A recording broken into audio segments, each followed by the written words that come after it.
பாரபட்சம் இல்லாம வேலையை வாங்கிக்கிட்டு அதுக்கு நியாயமான கூலி கொடுக்க முடியாத இந்த ஃபேக்டரி முதலாளிக்கு நாம ஒரு பாடம் போதிக்க போறோம். முதலாளி வர்க்கத்தை நாம ஒழிச்சாதான் தொழிலாளி வர்க்கத்தை வாழ வைக்க முடியும். தொழிலாளர் ஒற்றுமை, தொழிலாளர் ஒற்றுமை, முதலாளியே நீதி வழங்கு, முதலாளியே நீதி வழங்கு, முதலாளியே நீதி வழங்கு, தொழிலாளர் ஒற்றுமை, தொழிலாளர் ஒற்றுமை.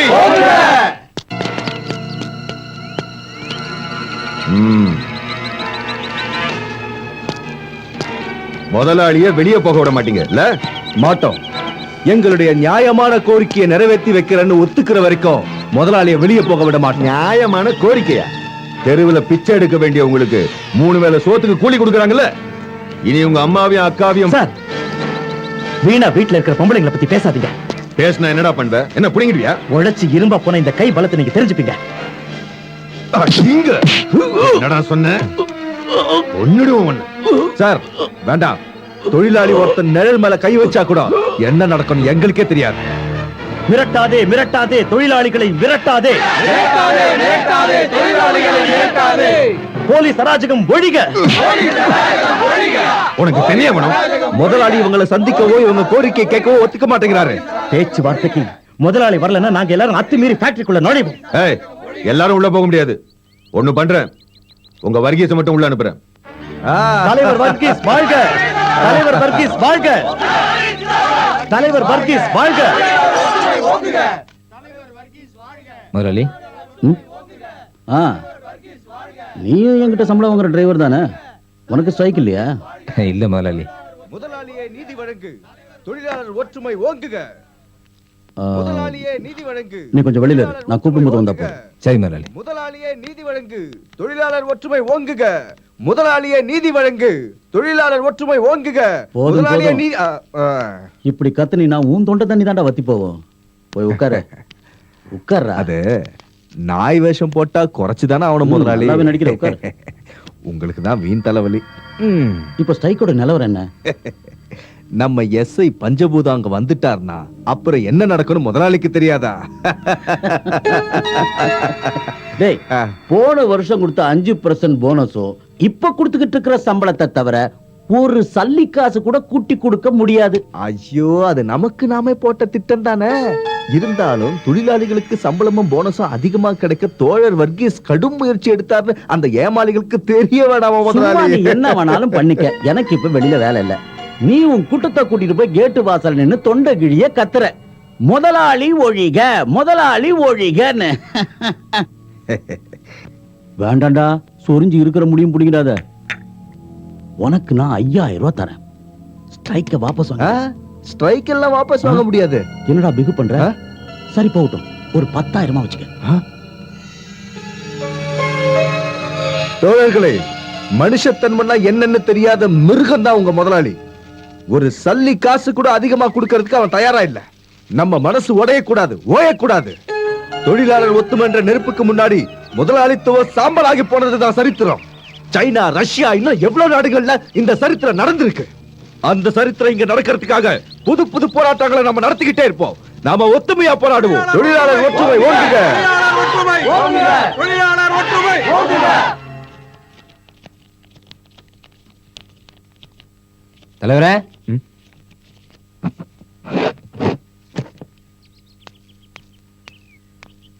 அடட ஆல்பர்ட்டா, வா உள்ள வா. பரவாயில்ல, ஸ்ட்ரைக் என்ன நீடிக்கும்ல? அதுல என்ன சந்தேகம்?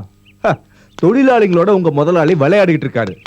தொழிலாளிகளுடைய கோரிக்கையை ஏத்துக்காம இந்த போராட்டத்தை நிறுத்துற பேச்சுக்கே இடம் இல்ல. ஆல்பர்ட்டுக்கு டீ கொண்டு வா.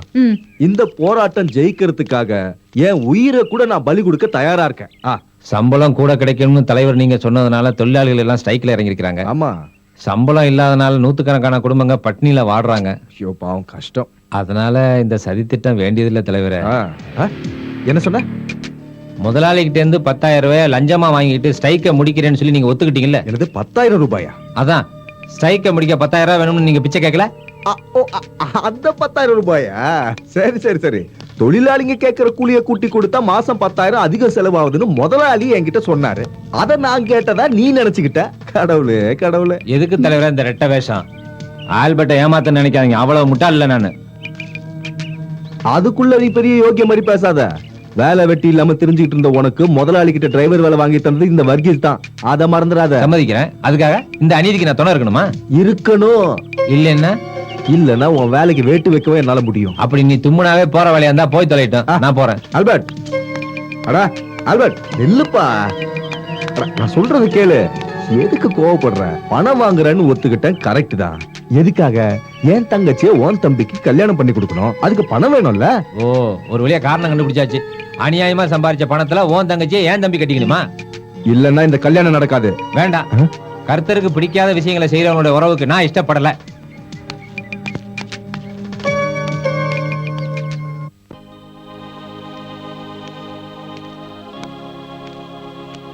இத பாருங்க, நான் சொல்றத கேளுங்க. தலைவர் லஞ்சம் வாங்கிட்டாருன்னு நீங்க சொன்னா யாரும் நம்ப போறதில்ல. தேவையில்லாத விஷயத்துல ஏங்க தலையிடுறீங்க? தலைவரை நம்பித்தான் தம்பி ஸ்ட்ரைக்ல இறங்கி இருக்கிறான். அவன் எதிர்காலத்தை பார்க்கணும்ல மேரி. முதலாளிக்கு எதிராவே நீங்க பேசிட்டு இருந்தா உங்க தம்பிக்கும் அவர் தங்கச்சிக்கும் கல்யாணம் நடக்குமா? அது ஏங்க உங்களுக்கு தோணல? முதலாளி கொடுக்கற காசுல தான் நம்ம வீட்டு அடுப்பு எரியுது. அந்த முதலாளி அது பண்றாரு இது பண்றாருன்னு சொல்லிக்கிட்டு வேணா இருக்கிற வேலையை விட்டுறாதீங்க. இனிமே அதெல்லாம் பார்க்காம நம்ம குழந்தைங்களை வளர்க்கறது எப்படின்னு பார்த்தா போதும். குழந்தைங்களா? நமக்கு ஒரே பையன் தானே இருக்கிறான். இல்ல பின்ன? ஓ, அந்த கதையா?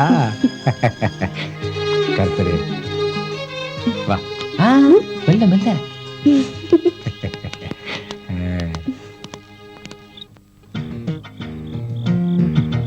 இந்த ஆல்பர்ட் தான் குழப்பவாதி. அவன் பேசுறத பார்த்தா விஷயத்தை வெளியே சொல்லிடுவான் போல இருக்கு. ஆல்பர்ட்டை விட குழப்பக்காரன் அவன் தம்பி ஜேக்கப் தான். அவன் என்னையே கை நீட்டி பேசினதை நீ பார்த்தல. தொழிலாளிங்க கைபலத்தை நான் நல்லா தெரிஞ்சுக்கணுமா? இந்த பஞ்சபூதத்தோட பலம் என்னங்கறத அந்த பரதேசிக்கு நான் காட்டுறேன். என்ன செய்வியோ, கூடிய சீக்கிரம் இந்த ஸ்ட்ரைக்கை நிறுத்தணும். மறுபடியும் தொழிலாளிங்க வேலைக்கு வரணும். இந்த சம்பளமும் போனஸும் கொடுக்காம பிரச்சனைய கைவிடுறதில்லைன்றானுங்க தொழிலாளிங்க. 1% போனஸும் கூலியில 2-3 கூட்டி கொடுத்துட்டா இந்த பிரச்சனை இல்லாம. வர்கீஸ், இந்த பேச்சு மாற வேலை எல்லாம் என்கிட்ட வேண்டாம். ஒரு பைசா கூட கூட்டி தர வேணாம்னு சொல்லி 10,000 ரூபாய் பணத்தை என்கிட்ட வாங்கிக்கிட்டு இப்ப நீயே கோல்மால் வேலை பண்றியா? ஆமா, 10,000 என்னவோ 10 லட்சம் மாதிரி. உன் சொத்து பத்தெல்லாம் வித்தா கூட 10,000 ரூபாய் தேர்மாடா. இந்த மாதிரி அனாவசியமான பேச்செல்லாம் என்கிட்ட பேச நீ தான்டா பேச வைக்கிற. உனக்கு கொடுத்த 10,000 ரூபாய் தொழிலாளிகளுக்கு கொடுத்திருந்தா இந்நேரம் ஸ்ட்ரைக் நின்னு. அப்ப இன்னொரு 10,000 தூக்கி தொழிலாளிகிட்ட கொடு, அவங்க ஸ்ட்ரைக் நிறுத்திடுவானுங்க. எனக்கு என்ன? டேய், இதெல்லாம் ஒரு அப்பனுக்கு பிறக்காதவன் பேசுற பேச்சுடா. ஏய், ஒரு அப்பனுக்கு பிறக்காத நான் இல்லடா, நீதான். எங்க அம்மா பத்தி தான் நிறுத்திக்கியா? என்ன உங்களுக்குள்ளே அடிச்சுக்கிட்டு? எனக்கு எப்படியாவது இந்த ஸ்ட்ரைக் நிக்கணும், அவ்வளவுதான். அது அவ்வளவு சீக்கிரம் முடியற காரியமா சார்? அடா, அதுக்கெல்லாம் ஒரு வழி இருக்கு வர்கீஸ். ஒரு பைசா கூட கூலியை கூட்டி கொடுக்காம இந்த ஸ்ட்ரைக் ஒரு முடிவு கொண்டு வரணும், அவ்வளவுதானே? அதை எங்கிட்ட விட்டுடுங்க. அப்பவா? ஐயோ, நான் சொல்றதெல்லாம் உண்மைதான். முதலாளியும் வர்கீஸும் அவங்களுக்குள்ள பேசிக்கிட்ட என் காதால கேட்டேன். நான் சொல்றேன், இது நயவஞ்சகம், சதி திட்டம். வர்கீஸை ஒரு காலத்துல நீங்க நம்ப கூடாது. தலைவர் வர்கீஸ் யாரு என்னன்னு தெரியாம பேசுற. ஒரு நல்ல மனுஷன் மேல இப்படி அபாண்டமா பழி போடுறியே. அண்ணா, நீ அவரை தப்பா புரிஞ்சுக்கிட்டு இருக்க. தப்பா புரிஞ்சுக்கிட்டு இருக்கிறது நீங்க தான். என்ன இப்படி பைத்தியம் மட்டும் உளர்ற? போனஸோ சம்பளமோ ஒரு பைசா கூட்டி தர மாட்டேன்னு முதலாளி சொன்னாரு. வேண்டான்னு வர்கீஸ் சம்மதிச்சிட்டாரு. 2 பேரும் ஒன்னா சேர்ந்து நடிக்கிறாங்க. அதை புரிஞ்சுக்காம நீங்க. ஐயோ, கொஞ்சம் லேட் ஆயிடுச்சு. நம்ம மாதவனுக்கு உடம்பு சரியில்லைன்னு நாங்க பார்க்க போயிருந்தேன். என்ன பார்த்ததும் அவன் சம்சாரம் ஓன்னு ஒப்பாரி வச்சு அடுப்பு பத்த வச்சு 4 நாளாச்சுன்றான். அதான் அரிசி வாங்க காசு கொடுத்தேன். என்ன எல்லாம் பேசாம இருக்கீங்க? என்னாச்சு? ஓஹோ, புரிஞ்சிடுச்சு. முதலாளி கிட்ட இருந்து லஞ்சம் வாங்கி இந்த ஸ்ட்ரைக்கை நான் உடைச்சிருவேன் நீங்க நம்புறதா இருந்தா இந்த நிமிஷமே உங்க முன்னாடியே இந்த தலைவர் பதவியில இருந்து நான் விலகிக்கிறேன்.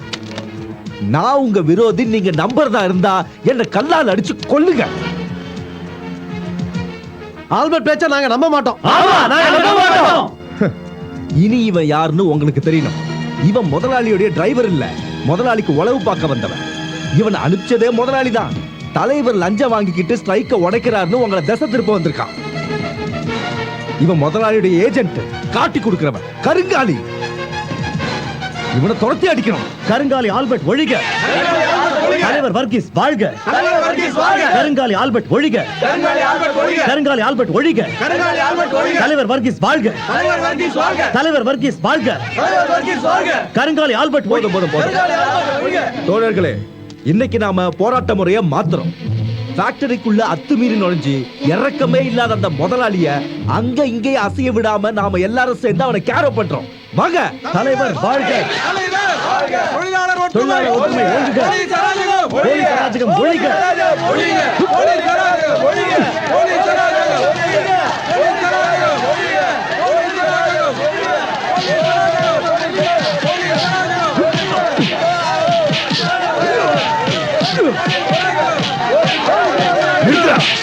போலீஸ்காரன் மேலே கை வைக்கிறியா?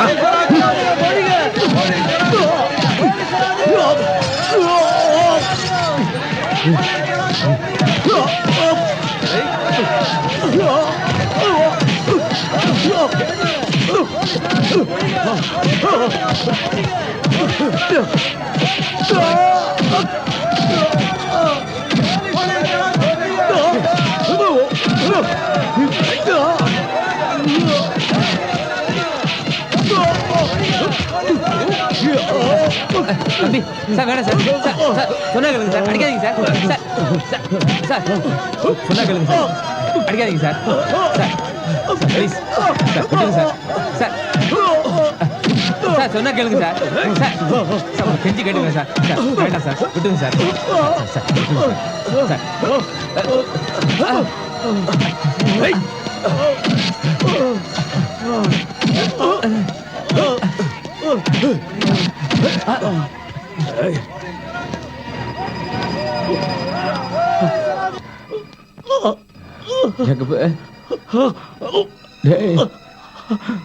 தம்பி அண்ணன் டேய் ஏண்டா இதெல்லாம்? என்னால பார்க்க முடியலையே, என் பிள்ளைய இப்படி அடிச்சிருக்கானே. கர்த்தரே, அவன் தலையில அம்மா, இடி விழ. அழாதம்மா. அந்த போலீஸ்காரன் ஏதோ தனிப்பட்ட விரோதத்தை தீர்த்துக்கிட்டான்.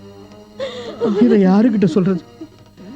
நம்மள மாதிரி ஏழைங்களோட வேதனையை கேட்க யாரு இருக்கா? நான் இருக்கேன். தோழர் ஜேக்கப் வாழ்க. தோழர் ஜேக்கப் வாழ்க. தோழர் ஜேக்கப் வாழ்க. தோழர் ஜேக்கப் வாழ்க. வீர திருமகன் ஜேக்கப் வாழ்க. வீர திருமகன் ஜேக்கப் வாழ்க. நமது தோழன் ஜேக்கப் வாழ்க. நமது தோழன் ஜேக்கப் வாழ்க. என்ன தலைவரே இது? படுத்த படுக்கையா இருக்கிறவன் கழுத்துல தூக்கு கயிறு மாதிரி ஒரு கைத்தை மாட்டி விட்டுட்டு கோஷம் போடுறீங்க. ஜோசப், என்ன பேசுறீங்க நீங்க? இங்க படுத்திருக்கிறது யாருன்னு தெரியும்ல? எங்க கட்சியுடைய தூண்கள்ல ஒண்ணு. தொழிலாளி வர்க்கத்துடைய லட்சியத்துக்காக அடி வாங்கி ரத்த சிந்துற தியாக செம்மல். இவருடைய சேவை எங்களுக்கு தேவை. நீங்க என்னதான் சொன்னாலும் என் பிள்ளையோட வேதனை தீருமா? இந்த வேதனையும் கண்ணீரும் தான் எங்க லட்சியத்தை நாங்க அடையறதுக்கு வழிகாட்டி. ஜேக்கப், தற்போதைக்கு இந்த ஸ்ட்ரைக்கு, போலீஸ், அடிதடி இது எதுவும் நமக்கு வேணாம். சந்தர்ப்பமும் நம்ம பக்கம் சாதகமா இல்ல. அதனால ஏற்கனவே நம்ம என்ன சம்பளம் வாங்கிட்டு இருந்தோமோ அதுவே போதும்னு ஒத்துக்கிட்டு நான் போராட்டத்தை வாபஸ் வாங்கிட்டேன். வருத்தப்படாத ஜேக்கப், இது ஒரு தற்காலிகமான தோல்விதான், நிரந்தரம் இல்ல. அடிப்பட்ட தொழிலாளிகள்லாம் கொஞ்சம் குணமாகி எழுந்திருக்கட்டும். 2 பங்கு சக்தியோட நம்ம முதலாளிக்கு எதிராக தாக்குதல் நடத்துவோம். பர்த்துமா தோழரே?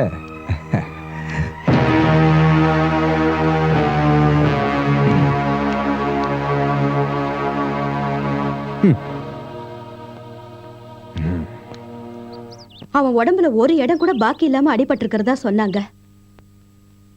அவனால இனிமே எழுந்து நடக்க கூட முடியாதா? ஒருவேளை அப்படியே நடந்தாலும் இனிமே அவன் நடப்போனந்தா. அந்த நிலைமையில இருக்கிறவனை கட்டிக்கிட்டு நீ என்ன பண்ண போற? உன் வாழ்க்கை நல்லா இருக்கணும்னா நீ அந்த ஜேக்கப்பை மறந்துரு. உங்க அண்ணனும் இந்த கல்யாணத்துக்கு சம்மதிக்க போறதில்ல. அப்புறம் உன் இஷ்டம்.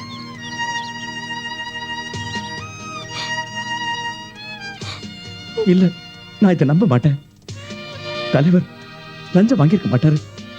உங்க அண்ணன் லஞ்சம் வாங்கலன்னு சொல்லு சூசி. கர்த்தர் மேல சத்தியம், மேஜையில இருந்த பணக்கட்டுங்களை நான் பார்த்தேன். உனக்கு வேண்டியவங்க வாயால கேட்டதுக்கு அப்புறமும் புத்தி வரலையா? தலைவர் வர்கீஸ், அவனோட பேச்சை கேட்டு நீ என்னன்னு சொன்ன? கருங்காலி ஆல்பர்ட்டா? யாரா இப்ப கருங்காலி? இருந்தாலும் தலைவர் இப்படி ஏமாத்திட்டாரு. இப்ப என்ன வேற இடத்துல கட்டி கொடுக்க மாப்பிள்ளை பாக்குறாரு எங்க அண்ணன். நீ கவலைப்படாத சூசி. சொந்த அண்ணனா இருந்தா கூட அவன் செஞ்ச தப்ப வெளிப்படையா சொன்ன உன்னோட மனசை நான் புரிஞ்சுக்கிட்டேன். உனக்கு என் தம்பிக்கு நிச்சயமா கல்யாணம் நடக்கும். இந்த ஆல்பர்ட் அதை நடத்தி காட்டுவான்.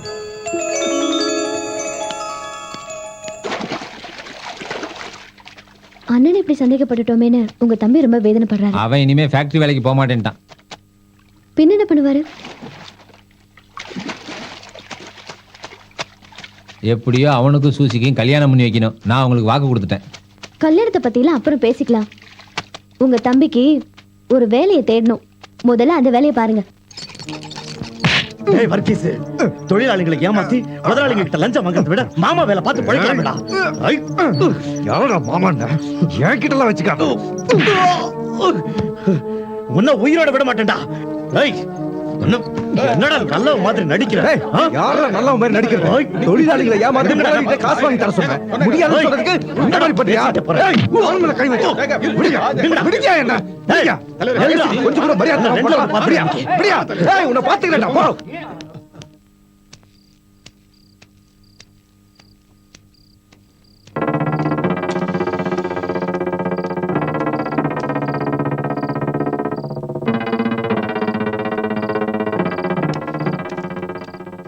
ஏய் நில்றா. எனக்கு இப்ப ரெண்டுல ஒண்ணு தெரிஞ்சாகணும். என்ன? என் பேச்சை கேட்டு முதலாளி பக்கம் சேர்றியா இல்லையா? உன்ன மாதிரி தொழிலாளிகளுக்கு துரோகம் பண்றவன் நான் இல்ல. நான் உயிரோட இருக்கிற வரைக்கும் அது நடக்காது. ஏய் நீ உயிரோட இருந்தா தான் பேசுவேன். ஏய் கால சொல். டேய்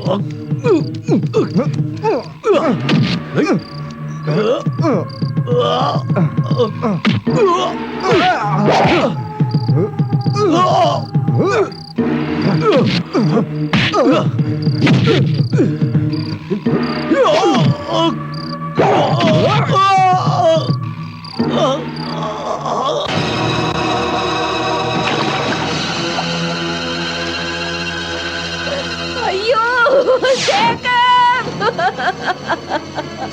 ஐயோ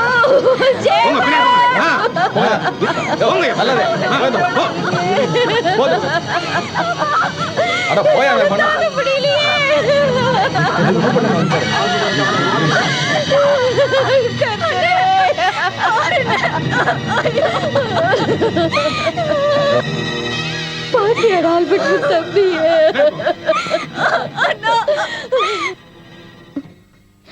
வேண்டாங்க. பழிக்கு பழி கொலைக்கு கொலைன்னு நினைச்சா செத்து போனவங்க தம்பி திரும்பி வந்துடுவாரா? திரும்பி வர வேணாம்.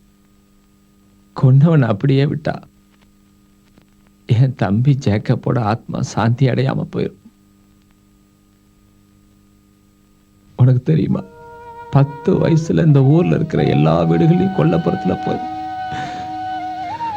நான் கெஞ்சிருக்கிறேன், பிச்சை எடுத்திருக்கிறேன். அழுவுற என் தம்பி தங்கைகளோட பசியை போக்குறதுக்காக ஒரு கிண்ண கஞ்சிக்கு அழைச்சிருக்கிறேன். எதுவும் கிடைக்காதப்ப அழுதுகிட்டே என் தம்பி என் நெஞ்சிலே தூங்கிடுவான். பழசெல்லாம் நீ சொல்றப்போ என் நெஞ்சே வெடிச்சிடும் போல இருக்குடா.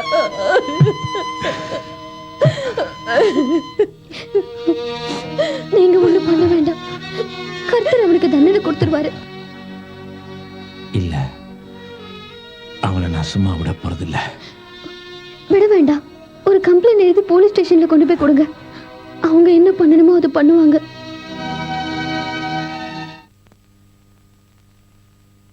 வானே சார். அங்க கொடு. அங்கயா? அங்க குடியா.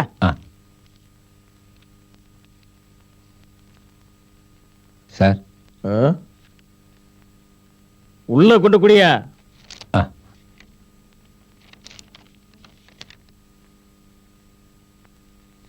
பயப்படாம வா.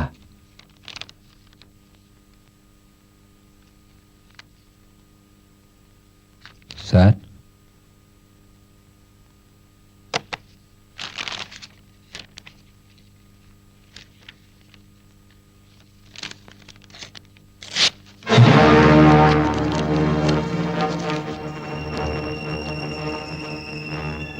ஏய் என் ஸ்டேஷன் லிமிட்டுக்குள்ள எது எங்க நடந்தாலும் அட ஒரு திருநாய் குட்டி போட்டா கூட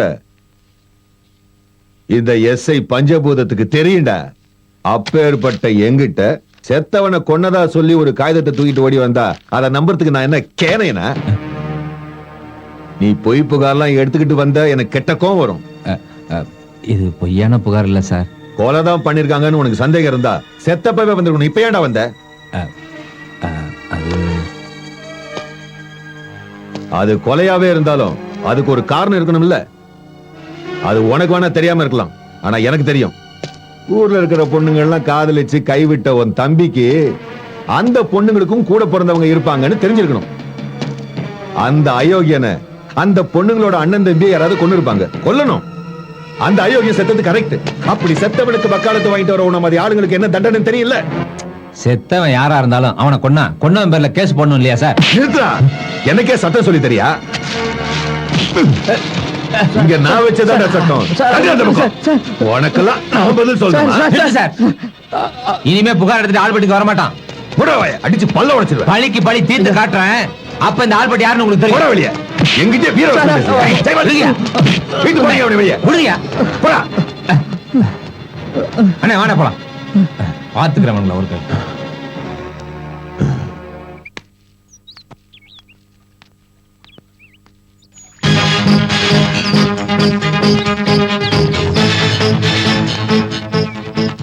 எங்க போற? அண்ணே நீ வீட்டுக்கு போ. நான் ஒரு கணக்கு தீக்கணும்.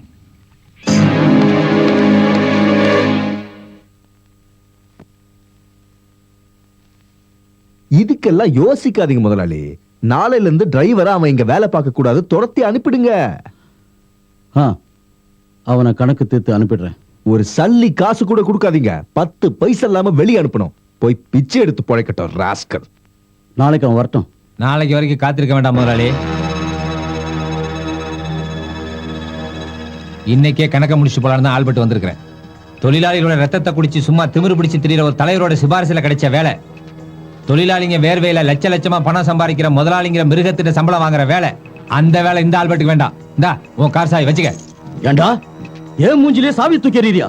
நாய்க்கு பிறந்தவன. ஆல்பர்ட் நாய்க்கு பிறந்தவளடா. கடலுக்குள்ள போராடி மீன் பிடிச்சு குழந்தைகளை வளர்த்து கடைசியில கடல்லையே உயிரை விட்டு ஏழையா இருந்தாலும் பாசத்துல பணக்காரனா வளர்ந்தாங்க அப்ப மேத்யூக்கு பிறந்தவன்டா நானு.